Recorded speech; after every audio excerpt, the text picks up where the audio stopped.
Hello guys, welcome back. In this video, I will show you how to integrate Shopify apps. In order to do that, just head over and click on this Add Apps right here on the bottom. Then you can see in here the apps that you can actually integrate to your Shopify. But if you can't find the app that you're looking for, you can click on the Shopify App Store on the bottom right here, and then this will direct you to the Shopify App Store.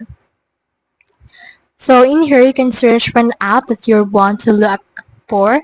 So for example, for this one, let's put in here chat, and then you should be able to see some apps related to that.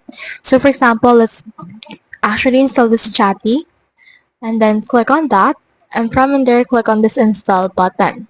Now this will direct in order to actually integrate this particular application to your Shopify. Now just wait for this to finish the loading process, and then from in there just click on this install option right here in order to properly install this application. Now, once it's been installed, you should be able to see its dashboard, and you should be able to see it on your left sidebar right here. So you can either pin it right here to your navigation. You can also pin it, and you can head over and then just click on it and whenever you want to use it. So that's the whole process. If you have any questions, comment them down below and I'll try my best to answer. Thanks.